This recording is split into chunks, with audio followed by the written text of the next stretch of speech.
Hello viewers, everyone সবাই কেমন আছেন? আশা করি সবাই ভালো আছেন, আমিও ভালো আছি। Welcome to another new blog. আজকে আমার হঠাৎ করে কেন জানি কাচ্চি খাইতে মন চাইছে, তাও আবার খাসির কাচ্চি।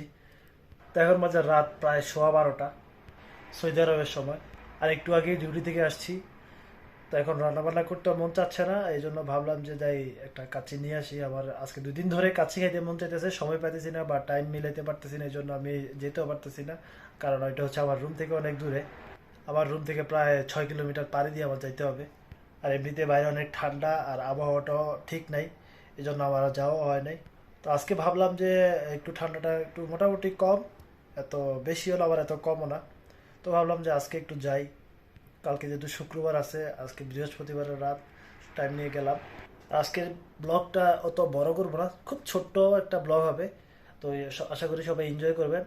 আর যারা যারা আমার চ্যানেলে নতুন, তারা অবশ্যই আমার চ্যানেল সাবস্ক্রাইব করে পাশে থাকে বেল আইকনটি প্রেস করে নোটিফিকেশন অন করে রাখুন।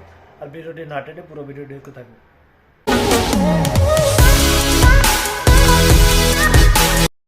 তো আমরা চলে এলাম হোটেলে। এটা হচ্ছে হোটেলের বাইরের দিকটা, অনেক লাইটিং মাইটিং দিয়ে সাজায় রাখছে তারা। হোটেলের নামটা হচ্ছে ইট অয়েল রেস্টুরেন্ট। তো আমরা ভিতরের দিকে যাই।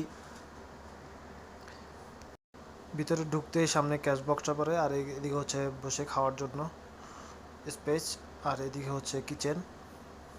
তো ভিউয়ার্স, নিয়ে চলে এলাম বিরিয়ানি।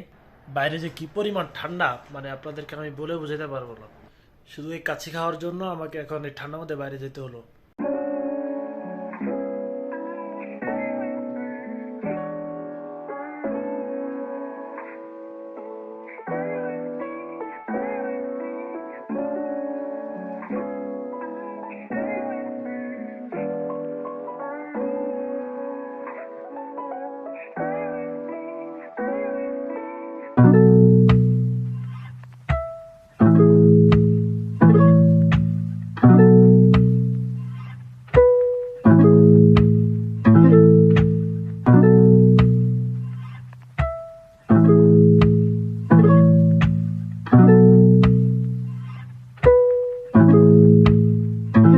Got the kick.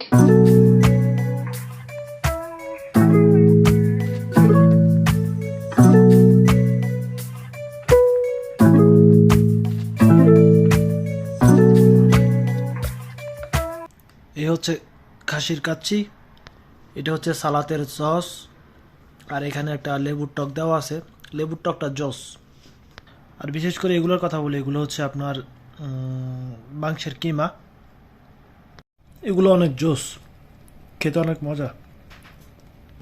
এখানে কিছু লতা পাতা আছে, এগুলো একটু টেস্ট করব। তো ভিউয়ার্স, আপনারা ভিডিওটি দেখতে থাকুন, আর আমি খাওয়া দাওয়া করি। আমার অনেক খিদা লাগছে, খাওয়া দাওয়ার পরে আমি আপনাদের সাথে কথা বলতেছি। তো ভিউয়ার্স, মাত্র খাওয়া দাওয়া করে শেষ করলাম। এই রেস্টুরেন্টের কাচ্চিগুলো আসলে অনেক মজা লাগে আমার কাছে, অনেক সুস্বাদু। আর আরেকটা কথা হচ্ছে, এটা হচ্ছে কোনো বাঙালি হোটেল না, এটা হচ্ছে একটা ইন্ডিয়ান হোটেল।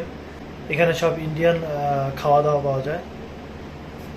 আর তাদের হোটেলের রান্নাবান্নাটা অনেক ভালো মানের, যে কারণে সবসময় আমি ওইখান থেকে যদি কিছু খেতে মন চায়, আমি ওইখান থেকেই খাই।